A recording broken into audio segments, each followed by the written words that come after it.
कार्तिक मास कथा महात्म्य अध्याय 8वां। जिसकी दया से सरस्वती भाव रही उपजाए, कार्तिक महात्म का कमल लिखे 8वां अध्याय। जय श्री कृष्ण, राधे राधे।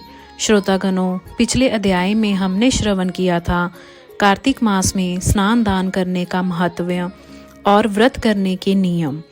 कार्तिक मास के 8वें अध्याय में भगवान कृष्ण नारद जी को कार्तिक मास व्रत की उद्यापन विधि के बारे में विस्तार पूर्वक बता रहे हैं। वह बता रहे हैं कि कार्तिक मास में व्रत रखने पर उद्यापन कैसे करना चाहिए। तो चलिए विस्तार पूर्वक श्रवण करते हैं कार्तिक व्रत कथा का 8वां अध्याय।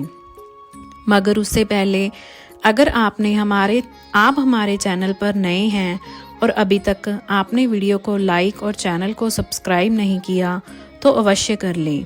भगवान विष्णु की कृपा आप सब पर बनी रहेगी। बोलिए विष्णु भगवान की जय। श्री नारद जी बोले कि हे राजन, अब मैं कार्तिक के व्रत की उद्यापन विधि सम्यक प्रकार से वर्णन करता हूँ, उसे ध्यान देकर सुनिए।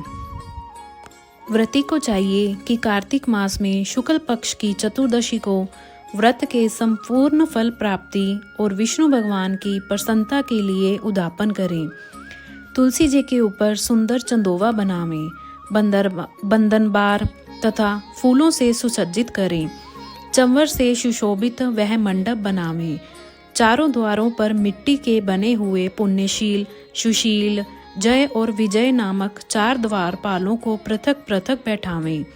तुलसी की जड़ में 4 रंगों से सुशोभित उत्तम सर्वोत्तभृत का चक्कर बनावें। उसके ऊपर पंचरत्न नारियल रखें और शुद्ध वस्त्र से कलश को ढकें। उस कलश के ऊपर शंख, चक्र, गदा, पद्म और पीतांबरधारी लक्ष्मी युक्त विष्णु भगवान का पूजन करें।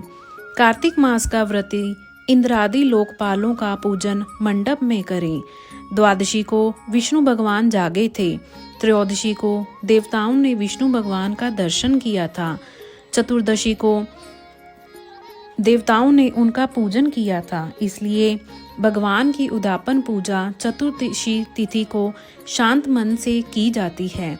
इस दिन संयम और शांत चित्त से व्रत भी करना चाहिए।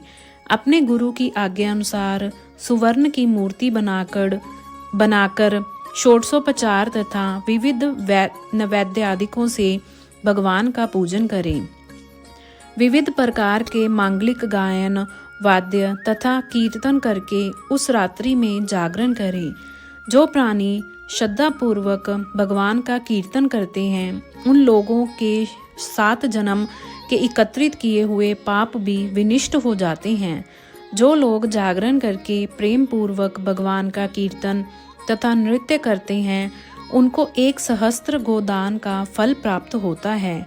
जो प्राणी भगवान के सम्मुख नृत्य गान पूर्वक कौतक करते हैं, उनके अनेक जन्मार्जित पातक तुरंत नष्ट हो जाते हैं। जो प्राणी विष्णु भगवान के सम्मुख नृत्य गीतादिक कौतुक करता हुआ जागरण करता है तथा उनके चरित्रों का पाठ करके विष्णु भक्तों को प्रसन्न करता है, व्यर्थ की बातों का त्याग करके मुख से बांसुरी आदि बाजा बजाता है, इन भक्ति भावनाओं से युक्त जो मनुष्य रात्रि भर जागरण करता है, उसे करोड़ों तीर्थों के समान पुण्य प्राप्त होता है। तदंतर पूर्णमासी को स्त्री सहित श्रेष्ठ 30 ब्राह्मणों को या केवल एक ही श्रेष्ठ ब्राह्मण को सप्तनिक सामर्थ्य अनुसार पायसान भोजन करावे, क्योंकि इसी दिन विष्णु भगवान ने भक्तों को वरदान दिया था और मत्स्य रूप धारण किया था। अतः इस तिथि को दान, हवन, जप आदि जो कुछ भी विष्णु भगवान के निमित्त होता है, वह अक्षय फल को देने वाला होता है। इस कारण व्रती उक्त 1 या 30 ब्राह्मणों को सामर्थ्य अनुसार भोजन करावे। तब देवताओं के देवता विष्णु भगवान को तथा और देवताओं को अलग अलग प्रसन्न करने के लिए अतो देवा इन दोनों वैदिक मंत्रों से हवन करें। उन ब्राह्मणों को अपने सामर्थ्य के अनुसार दक्षिणा दे और प्रणाम करें। पुनः विष्णु देव की पूजा कर अन्य देवताओं तथा तुलसी तथा कपिला गो का पूजन कार्तिक व्रती सावधानी से करे। व्रत का उपदेश करने वाले सप्तनीक गुरु तथा उन सप्तनीक ब्राह्मणों का वस्त्र आभूषण आदि से पूजन कर क्षमा की प्रार्थना करें। प्रार्थना मंत्र का अर्थ: आप सब लोगों की अनुकंपा से मुझ पर विष्णु भगवान सर्वदा प्रसन्न रहें। इस व्रत के करने से मेरे 7 जन्मों के किए हुए पाप नष्ट हो जावें और मेरी संतान चिरंजीवी रहे। इस पूजा के द्वारा मेरी सभी अभिलाषाएं पूर्ण होवें।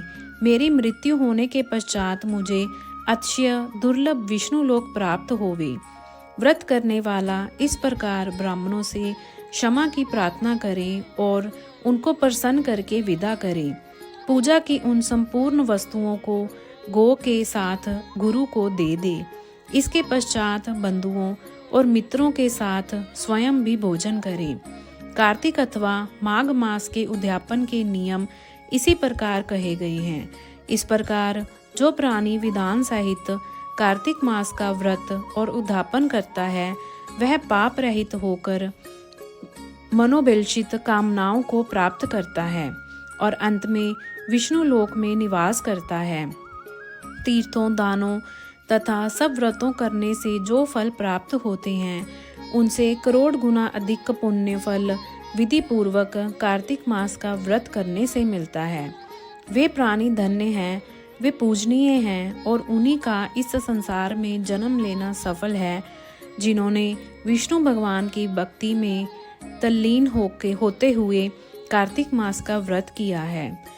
कार्तिक मास का व्रत करने वाले के पुण्य भय से उसके समस्त पाप कांपते हैं और इधर उधर भागते फिरते हैं और कहते हैं कि अब हमारा जाना कहाँ होगा।